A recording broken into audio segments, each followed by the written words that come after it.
All right, thank you everybody, especially for bearing with us through the technical difficulties there. All right, so now our speaker will have the floor until about 7 p.m. John, I invited to go a little bit over if you need to, since the reading was so long. So I asked, would you please now help us welcome our speaker for this series, taking us through all 15 weeks of our Big Book study. From the Charlestown Big Book Group in Charlestown, Rhode Island, John M.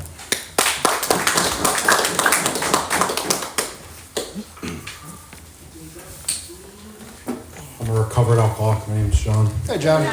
So it's Charlestown Beach meeting. And no worries, Joey. I just want to say thank you to this group. Thank you to Joey for having me do this. I feel honored. It is truly a gift to do this in Alcoholics Anonymous. If I can achieve a level of servitude and serving in Alcoholics Anonymous, I've done something right. And I've always wanted to do something like this. I've never been asked. And I feel just absolutely enthralled and just so blessed and just grateful. So thank you to the Three Legacies group for having me do this. And I ask the Lord to destroy my pride, my ego, my arrogance, crush that. And I ask the Holy Ghost to work in and through me. We ask all these things through Christ, Lord. Amen. In nomine Patris et Filii et Spiritus Sancti. Amen. Bill's story, right? So basically, I always get moved by when he's at the gravesite and he's talking about much moved, and he doesn't even know the significance of that, right? He has a spiritual experience. He knows God. He wants God, as it talks on in that later chapter. But what happens later on, he gets, enthralled by worldly clamors. And he talks about in the chapter, right, he would make it on Wall Street, and I'm paraphrasing here, right? And you see a lot of ego. And he talks about how the boomerang that would come back would all but cut me into ribbons. And you're like, what is that? Is that ego? Is that self? Or is it alcohol? It can be a mix of both, right? And I experienced that in my story, and for me, it was always an overcompensation. I would front to you and be like, listen, I'm the best at this. Look at me. I'm the best athlete, the best basketball player when I was in junior high. It started so early, where I can see my alcoholism or the isms manifesting, right? Where I'm trying to shove anything in that God-sized hole. But I know I love God, I serve God, just like he said, like he's much moved, right? Like I was much moved when I was 8 years old and I was in that pew. And I knew the significance of God. I knew I was with my Creator. You couldn't tell me anything differently, right? And I loved going to church, and I loved being in the presence of the Lord, but I also loved being the class clown. And I love the selfishness, and I could blame that, like Dr. Bob says, on being an only child. I think he says that, right? But I can make all the excuses in the world, but this was just the reality of it. And I just wanted all the attention on me. I wanted to suck it out of the room. Look at me. I'm the best. I can do all these things. But then the reality was I was dying inside. My hands are like drenched in sweat, and I just got this gear in my stomach that's churning, and I just don't want you to know the real me. It was that dual nature of that ego. Best in the world, worst in the world. But I always wanted to pretend that I had this image, or portray this image. Like I was that actor that they talk about in, step 3. And that started at the earliest age for me. So for me, it was selfishness and alcoholism too, right? A mix of both. And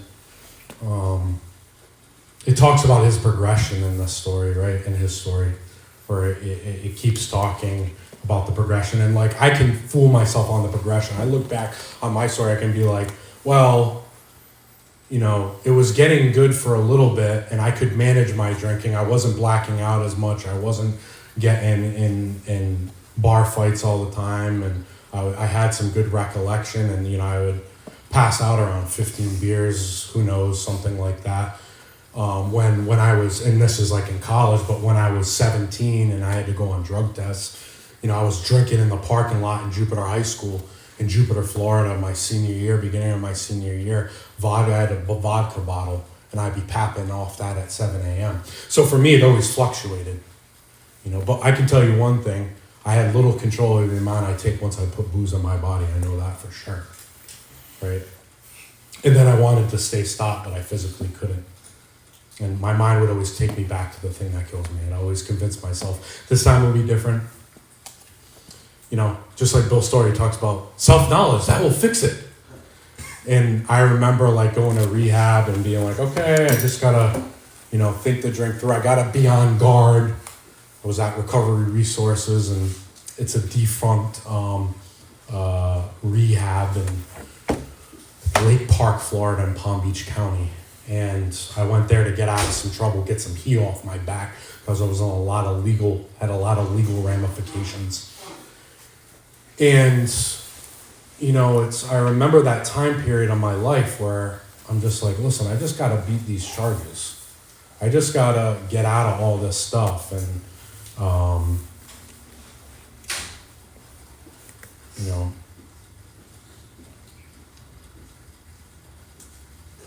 if I can only beat these charges, I had a lurking notion, a reservation, that maybe someday this will be different. And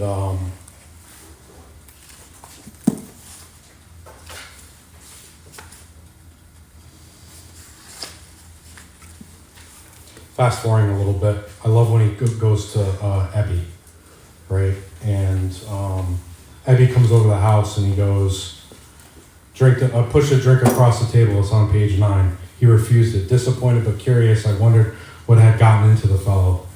He wasn't himself. What's all this about? I queried. He looked straight at me, simply but smilingly. He said, I've got religion. I was aghast. So that was it. Last summer, an alcoholic crackpot. Now I suspected a little cracked about religion. He had that starry-eyed look. Yes, the old boy was on fire, right? But bless his heart. Let him rant. Besides, my gin would last longer than his preaching. And I remember when I had that spiritual experience, it was just that I had that starry-eyed look. And I work with these guys sometimes, right? And you can see it once they start getting into that men's process. You can see in steps 4 and 5 where they have the starry-eyed look and the Spirit of God enters them. And they become changed. And he talks about being inwardly different. And you get that starry-eyed look. It's like, I just want to talk about this message to everybody. It doesn't matter who it is, who they are. Like, I'd be talking the big book with my mom, and she'd be like, what is this? I don't care about any of this. Why are you even talking to me about this, right? She was grateful that I wasn't killing myself and all these things, but, like, I just want to talk about God and shout this from the rooftop. And, like, when I approach the man, I want to share with him everything that God's given me and my Creator has given me, because I was hopeless just like Bill. He talks about it early on in his story, and that's a theme. Like, I got to get to that hopelessness. How do I get there? It's only through bitter experience. I talked about it last week. Like, I can't put that in anybody. That's a fundamental step 1 concept. And for me, it's just the utter demoralization over and over and over and over again. Where he talks about sash and all, I might jump from the second story window or the first story window, and like suicidal. And like, I was there, man. I remember driving down 138 and seeing it was back. I think there was a Jersey barrier on 138 when it was the merge on Route 1. And I remember in and out of a blackout being like, no one's going to miss me. And I could feel the wheel turning left a little bit into that. I don't know if you guys can relate to that. Alcohol beat me down so badly, dude. Like, I was so hopeless. But then I lived this like normalcy, like, oh, maybe one day I'll get it. Maybe someday I'll figure this out. Maybe it'll be the right cocktail, the right mix of drugs and alcohol and all these things. And I chased that until I had no more room to run anymore. And I just felt utterly hopeless. And what he says on page 6, the remorse, horror, and hopelessness of the next morning were unforgettable. The courage to battle was not there. And that's how I felt. Like, I would wake up at this, I lived with this, I rented a room from this girl in Middletown, Rhode Island, off of Oakwood Drive or Oakwood Ave, whatever it was. And I would wake up in the morning. I remember this was like my last debauch, like Bill says in here, right? How bright it is before that morning, right? That God shows us the fourth dimension of existence, like he says. But I remember waking up every morning, and I would look in the mirror at this point, and I'd been in and out of Alcoholics Anonymous multiple times, many times. I was on, like, I just didn't know how I would survive. I lost hope that I would ever have a family in life. I was 26, and I couldn't keep a job, and I just was just like, my friends were getting married and all this, and I would wake up in the morning, and I'd go to shave. I couldn't even look myself in the mirror. And I felt like Bill Murray in Groundhog Day. I don't know if anybody saw it. It was an old movie back in the 90s where he just keeps replaying this movie over and the same thing over and over again every day, and he can't get out of it, and he tries to kill himself. And he can't even do that right. And that's how I felt. I was too much of a coward to actually do that, but I was so hopeless. And I think about the last time, like, Ebby was approached Bill. Ebby was a member of the Oxford group, the precursor to the Alcoholics Anonymous. I think it was evangelical Christian group for the well-to-do, right? They had the 6 tenets that were the precursor to the 12 steps of Alcoholics Anonymous. And I think about this what brought me in this last time, and it was God. God worked through Ebby as that conduit for Bill. And for me, I think about it, well, who was that conduit for me? And I think about it, it was like the perfect mash of things that happened to me. Like, I wake up in a blackout. This is my last debauch when God separated me, just like Bill says in the story, God separated me, because for me, I didn't plan on stopping drinking around October 8th. It was technically October 6th, but I smoked weed the next day, so my sobriety date's October 8th. But around those dates, right? Like, I wasn't like, I'm going to stop drinking, because I knew I had no power to choose when I would stop. I remember at my buddy's Eddie's house, and we were playing Beirut. It was the best Beirut game of my life, and I went to a party school. I played beer pong all the time, and I won like 11 games in a row. And then I ended up across town in South Kingstown, and then, I broke into somebody's house. And it wasn't maliciously, it was just I was in a blackout. I was out of my mind. I think I got kicked out of this girl's house, and I went across to her neighbor's. And I woke up from my blackout with 2 guns on me, 2 different South Kingstown police officers. Incomprehensible demoralizations. I talked about that last week. So then I'm separated. I can't find my car. I'm literally living, dude, where's my car? I'm living that life. I don't know where my car's at. I'm in the back seat of this cop car. The guy's doing his cop thing, and like, where are you, a drug dealer, where the drugs at? But then he got real, and he was like, listen, my brother suffers from what you suffer from. I'm like, what do I suffer from? It's alcoholism. Normal people don't drink like that. And that was like, the hot poker that you put in a fire and you move the logs? It was like that into my heart. I can't really describe it any other way. And I started crying. I broke down. And I was coming out of like this alcoholic stupor. And I was like, you're right, whatever. And I remember where my car was in Teft Hill, and I grabbed that. I went back to my house in Middletown. I slept literally for like 40 hours, and I blew my dad off for a URI football game. Shut my phone off, and my mom and him came to my house, and like, they weren't on good speaking terms. They'd been divorced for many years, and they really talked at that period. They have a really good relationship now. It's besides the point, but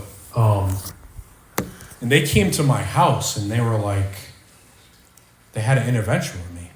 2 interventions in less than 40 hours, 60 hours, whatever it is. I mean, come on.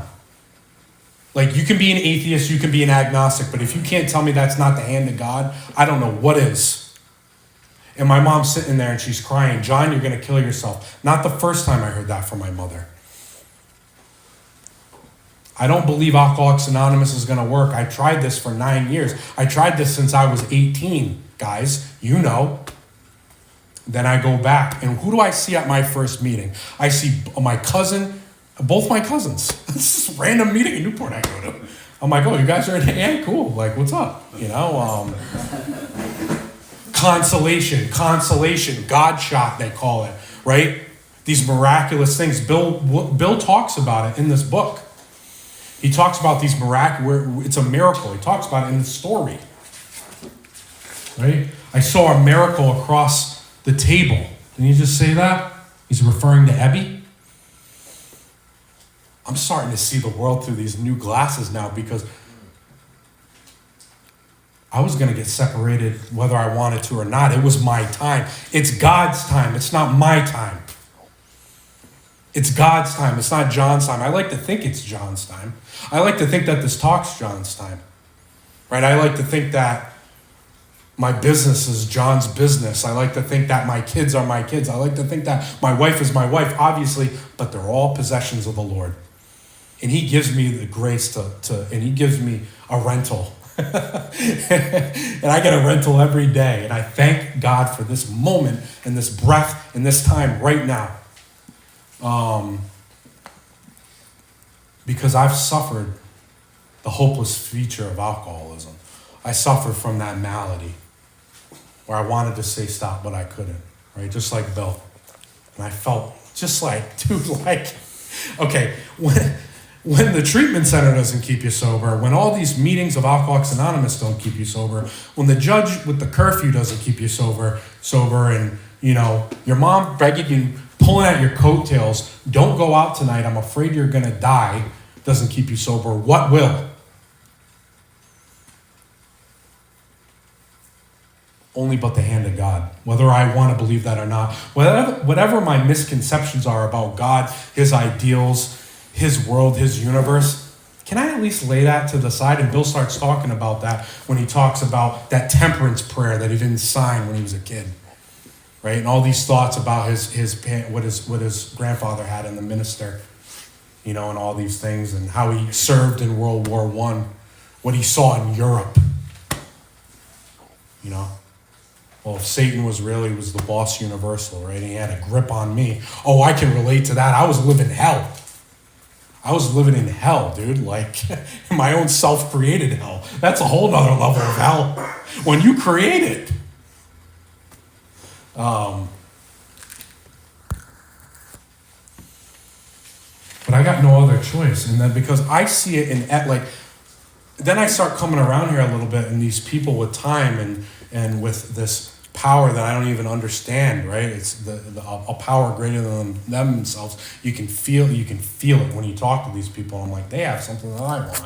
And then I meet my first sponsor, and he has something that I want. And then I let him take me through that book, and I start believing in what he's telling me. I believe him, just like Bill talks about in the story. I felt, I saw, I believed. I felt it because I felt the power of God. He's showing me all these snapshots, all these coincidences that aren't coincidences, right? These consolations that he's given me to be like breadcrumbs, because I'm like a little dog. I needed treats to keep going along the path. Otherwise, I'm going to veer this way. I'm going to get off that path. I'm going to veer this way. He's so gracious. He gives me these treats, just like a little puppy. Pats me on the head. Good job, John. Gosh, without him, I don't know where I'd be. I'm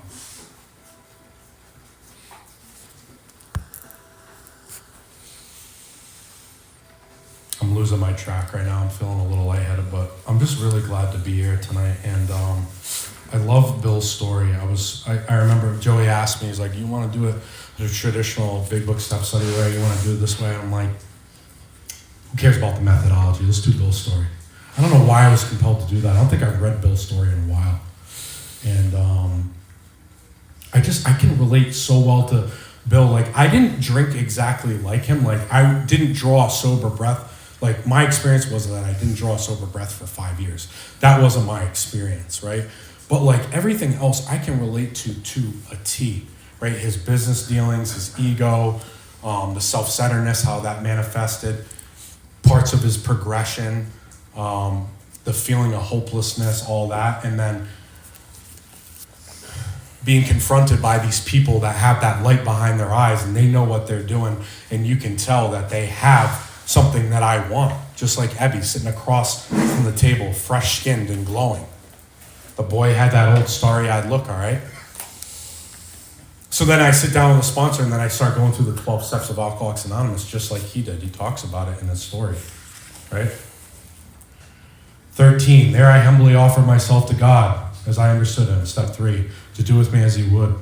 I placed myself unreservedly under his care and direction. I admitted to myself for the first time I was nothing, that without him I was lost. I ruthlessly faced my sins and became willing to have my newfound friend take them away, root and branch. I have not had a drink since, right? So steps 4. And then my schoolmate visited me. I fully acquainted myself with my problems and deficiencies. 5. Possibly 6 and 7. We made a list of people who I had hurt. 8, who I had hurt, or toward whom I had resentment. I expressed my entire willingness to approach these individuals, admitting my wrongs. I was to test my thinking on the new God consciousness within. And I love on like 14 and 15, with faith without works is dead. And I've literally lived that before, where I felt depression in Alcoholics Anonymous. I felt low points, and sure, I was living in 10 and 11 and 12. I was doing the deal in here, but sometimes life happens and life events happens that you cannot escape. Life is going to happen. And how many times have I seen that bring people out? We saw it with the COVID stuff. I mean, I had a lot of people leave and not come back from that in Alcoholics Anonymous. And, self-sacrifice and working with others is the bright spot of my life. Like being able to come here tonight and knowing that I'm able to do this is just like, this is 12-step work. And I feel truly honored to do this and feel like I'm not worthy. And I feel so blessed to do it. And right now, Fridays during Lent, it's a penitential season, and I'm feeling the effects of it today on this Friday. Talked to Joey about it earlier. I'm not going to get into it, but I felt a little lightheaded and felt like, I don't know if I can even do this tonight. And I know that I can, because it's not me, it's the Lord. He works in and through us. Faith without works is dead. Without him, I am nothing. But listen, there is a vast amount of fun about it all. Page 16.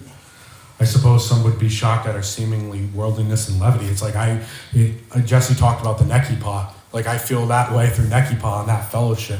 I'm not really in it that much anymore, but I met my wife in Nekipa. I had the most fun I've ever had in sobriety in that. Some of my life, right, the New England Conference of Young People in AA.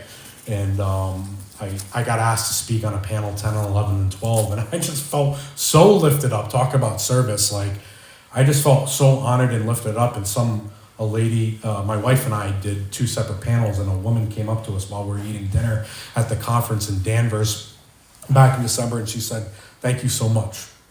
I really appreciated what you said about X, Y, and Z and how you're open with your faith and you don't hide that." And I felt so humbled and just glorified, because I've struggled with that in Alcoholics Anonymous.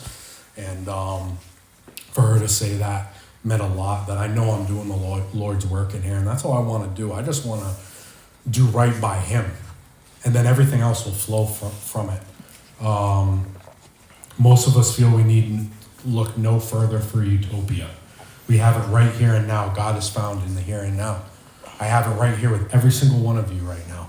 This fellowship is that common bond that we have, and that friendship, and we escape disaster together, and we can talk about the solution, which is the Lord God, and the spiritual exercises, which is the 12 steps of Alcoholics Anonymous for alcoholics. So I'm just grateful to be here tonight. Thank you.